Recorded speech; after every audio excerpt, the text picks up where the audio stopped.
This is TWiT. Nadella had, do you think that was his house or was that a set that he was on? This whole thing was streamed, had a very Could be either. He has feel. a nice house. Yeah, well, obviously he's got a nice house. He had behind him, though, you can tell already, I'm fascinated by what's behind people. He had behind him, what was the letters? G, V, W, C, 2, C, W. I can't remember the exact letters. And we were looking at that going, there's a message there. Before the end of the stream, we did a live stream of his talk. Somebody tweeted, oh, that's the word devs, D-E-V-S, in base 64 encoded. It was an Easter egg, a secret Easter egg embracing devs that only a geeky dev would ever get. I thought it was great. Scott Hanselman followed and did.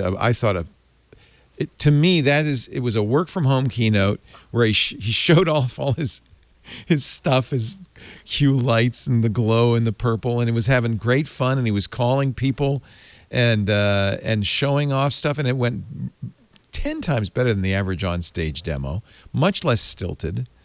I haven't seen the rest of the stuff, but it seemed like they really did a good job in making build engaging and entertaining and smart at the same time. It was the right balance between, they had a lot of nerdy humor, which was nice, but they had a lot of good content. Right. And they had a lot of likable people who were just... Scott's great. And that's tough to do. Yeah, Scott's really fantastic. But they also had just a lot of good hosts.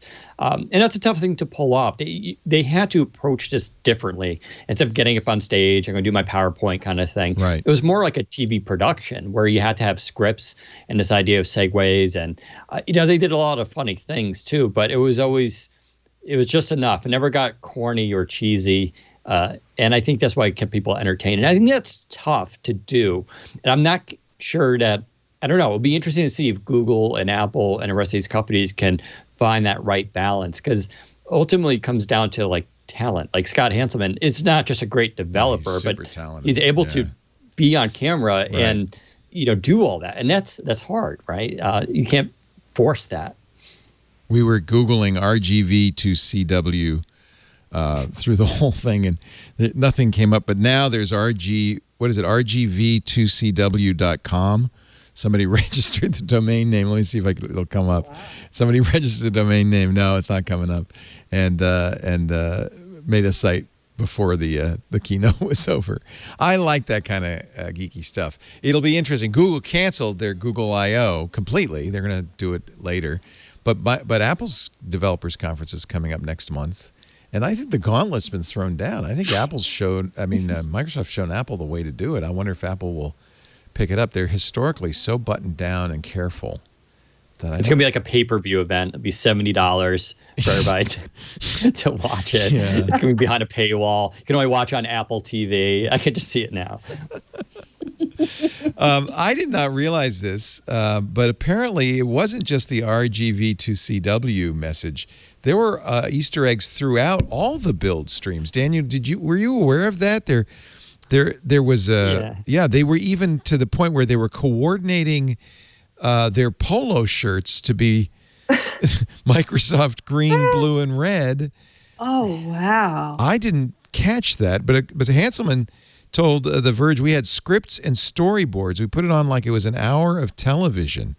There was the bouncing Amiga ball in one of the screens during the build event. They were doing all sorts of stuff that only nerds would notice. Scott had a program that was written, an app that was written by Microsoft called Presence Light that changed his hue light bulbs to match his desktop theme. I mean, there was a lot of stuff like that. That was kind of wild. You probably noticed it because, that's your job. I didn't. No? I don't get into that stuff. I don't care about Easter eggs. I don't care about nerdy jokes. I'm there for the actual content. I'm glad they did that. And that goes to, again, why I felt like there was a lot of talent that got this to be entertaining for people, because a lot of people do enjoy that. For myself, though, I rolled my eyes at it. I was like, I don't really care. But I'm a cynic. And yeah, I don't know. Maybe that's just me because I'm kind of a geeky guy. I kind of enjoy the silliness, the geeky, the Easter eggs. Every time there's a reference to Kanto, so. Yeah, exactly. You know me. You know me so well.